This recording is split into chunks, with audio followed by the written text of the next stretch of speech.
우 박사의 우아한 육아의 우남입니다. 육아는 누가 하나요? 엄마가 하나요? 할머니가 하나요? 아니죠. 엄마, 아빠, 할머니, 할아버지, 사실 온 마을이 함께 축복하며 하는 거죠. 근데 엄마들이 자꾸 육아가 힘들다고 말씀하시는 건 왜일까요? 아마 독박 육아 요것 때문이라고 생각해요. 오늘은 육아의 또 다른 주체, 아빠에 대한 이야기를 나눠보려고 합니다. 요즘 젊은 엄마들이 독박 육아라는 말을 많이 사용하면서 혼자만 애를 키운다고 억울해하시는 분이 많더라고요. 너무 억울해하지 마시고 아이를 키우는 이 엄청난 재미를 나는 실컷 누리고 있다고 생각을 좀 바꿔보시면 안 될까요? 아이를 돌보다 보면 혼자 보기에 너무 아까운, 귀엽고 예쁜 그런 모습을 하루에도 몇 번씩 경험하잖아요. 하긴 그래도 혼자서 하루 종일 아이와 씨름을 하다 보면 엄마는 지칠 수밖에 없죠. 그런데 집에 돌아온 남편은 아이가 우는데도 달려가서 돌봐줄 생각은 하지 않고 오히려 우는 아이 왜 빨리 달래지 않느냐고 엄마에게 채근을 할 때도 있죠. 이럴 땐 정말 남편이 야속하다 못해 미워지기까지도 하죠. 밤에도 아이가 계속 울면 엄마 나는 반사적으로 잠에서 벌떡 깨지는데 남편은 소리를 못 듣는 건지 안 듣는 건지 전혀 반응이 없이 그냥 편안히 잠을 자고 있으면 정말 어쩔 때는 얄미워서 이불을 확 제껴버릴 때도 있어요. 근데 왜 엄마와 아빠의 반응에는 이런 차이가 있을까요? 아이는 엄마 뱃속에서 10개월 동안 자라면서 이미 엄마의 분신이 돼 있습니다. 그러나 아내 뱃속에 있는 태아는 그 아이가 태어나기 전까지는 아빠에게 그저 막연한 상상의 존재죠. 그러니까 엄마는 임신부터 엄마지만 아빠는 아기의 출생부터 아빠가 된다고 해야 할까요? 아무튼 아빠는 부모의 역할이 시작부터 엄마보다 10달이 뒤처집니다. 그러니 아빠가 엄마보다 육아를 잘못하는 것이 너무나 당연하지 않나요? 엄마는 내 뱃속에서 이 꿈틀거리고 있던 생명체가 이런 모습이었구나 신기하기도 하고 뿌듯하지만 아빠는 갑자기 생소한 생명을 대하게 되니까 어리둥절하게 되죠. 엄마는 뱃속의 아기에게 나쁜 영향을 미칠까 봐 좋아하던 커피도 끊고 술도 끊고 태아에게 해롭다는 음식은 먹고 싶어도 참았어요. 높은 구두도 벗어버리고 위험한 곳에도 가지 않으려고 무던히 노력을 많이 했답니다. 모든 신경이 태아에게 가 있고 생활도 태아에게 맞추면서 이미 엄마의 역할을 시작했죠. 그러나 아빠는 아내가 임신했다고 아기 때문에 크게 달라질 것이 없어요. 가끔 태동을 느껴본다고 아내의 배에 얼굴을 들이대보지만 엄마가 몸 전체로 느끼는 그런 생명에 대한 감동은 느낄 수가 없죠. 아이가 이 세상에 나오고 나서야 낯선 아이를 들여다보며 이 아이가 내 아이라고? 신기하지만 한편으로는 엄마들이 느끼지 못하는 아빠라는 무거운 책임감도 느끼게 되죠. 아빠들은 너무나 작고 건드리면 터질 것 같은 아기에게 엄마처럼 쉽게 다가가기가 어렵습니다. 그래서 쭈삣쭈삣 할 수밖에 없는데 아내들은 왜 내 일처럼 애를 돌보지 않느냐고 성화죠. 육아에 지친 엄마들은 아이는 우리 둘이 낳는데 왜 힘들게 나 혼자만 아이를 키워야 하느냐고 불평이지만 사실 요즘 젊은 아빠들은 예전에 비하면 상당히 적극적으로 아이를 돌보려고 하고 있어요. 그런데도 아내들의 기준에 미치지 못해서 혼도 많이 나죠. 남편은 도우려고 애를 많이 쓴대지만 아내는 도움을 받고 있다는 생각이 들지 않을 때가 많아요. 그 이유는 아빠들이 어떻게 아이를 돌봐야 하는지 방법을 몰라 엄마가 원하는 대로 하지 못하기 때문이죠.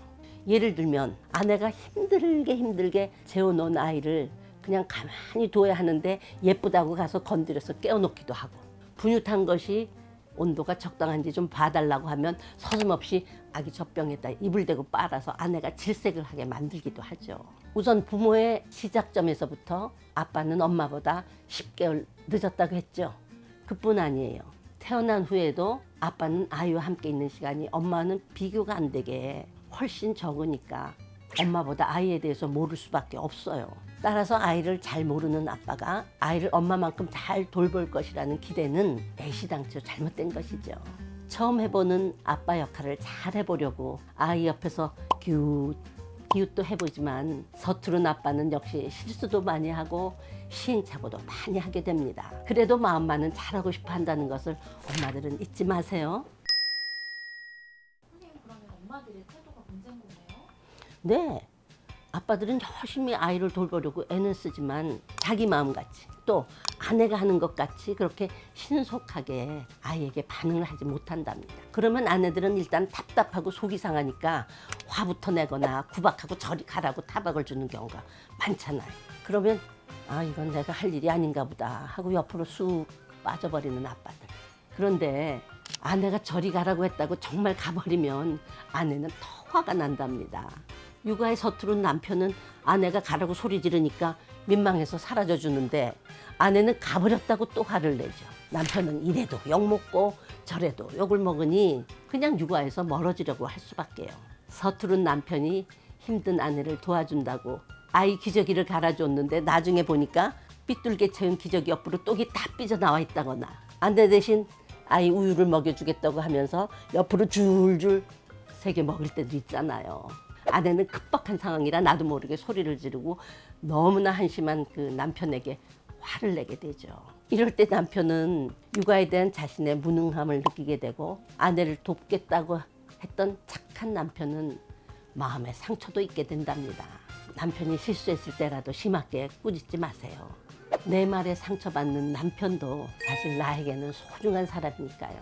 서툰 남편에게 퉁을 주지 말고 배울 시간을 주세요. 특히 남편의 도움이 절실히 필요하다고 생각한다면 절대 남편의 행동을 비난하지 말고 그냥 무조건 고맙다고 하세요. 아내보다 조금 센스가 부족한 남편들은 아내가 있는 대로 얘기해도 야단쳤다고 하고 그렇게 하지 말라고만 해도 욕먹었다고 생각하거든요. 야단 맞고 욕먹느니 차라리 육아는 포기하겠다고 마음먹으면 그나마의 도움도 받을 수 없게 되잖아요. 아내에게는 너무나 당연한 일이 남편에게는 생소한 일이 너무 많답니다. 남편은 절대로 척하면 삼천리가 아니에요. 특히 육아에 관해서는요. 애기 우유 좀 먹여주세요가 아니라 우유 뚜껑 잘 맞았나 확인하고 뜨겁지 않게 우유를 먹여주세요. 어린아이에게 일러주듯이 하나하나 설명을 해줘야 해요. 오래지 않아 남편도 엄마 못지않게 육아의 선수가 될 거예요. 저희 남편이 아기 둘이 떼어서 먹어요. 아기에게 주려고 분유를 타다가 엄마가 먼저 분유를 먹는 사람은 없을 거예요. 그런데 아빠에게 배가 고파 우는 아기에게 분유 좀 타먹여달라고 하면 우유를 타다 말고 분유를 한 스푼 자기 입에 집어넣는 아빠들은 종종 있답니다. 제가 세 아이를 둔 젊은 아빠에게 그런 경험이 있는지 물어봤어요. 그랬더니 와이프가 하도 못 먹게 해서 아예 분유를 한 통 자기 거로 사서 혼자 실컷 퍼먹었다고 하더라고요. 엄마들은 상상을 할 수 없는 일이죠. 때로는 남편이 철부지 같은 행동을 할 때도 있지만 웃으면서 넘어가세요. 때로는 남편도 내가 돌보아야 하는 아이다 라고 생각을 하면 부부간의 갈등이 훨씬 줄어들 수 있어요. 아이들보다 배고픈 남편을 먼저 챙기는 것이 더 현명할 때도 많고요. 칭찬은 고래도 춤추게 한다는 말들을 하는데 남편이 고래는 아니지만 육아 시 칭찬을 많이 해보세요. 실수하고 잘못한 것은 우리 쓱 덮어버리자고요. 언젠가는 고쳐질 것이고 남편은 더 열심히 아내를 도와서 아이를 돌볼 거예요. 그러면 독박 육아는 끝나겠죠? 왜 아빠들은 집요하게 아빠가 좋아, 엄마가 좋아를 물어야 할까요? 하버드 대학교의 캐서린 듀락 교수는 쥐실험을 통해서 암컷이나 수컷이나 새끼 양육에 관여하는 뇌의 신경회로가 똑같다는 사실을 알아냈답니다.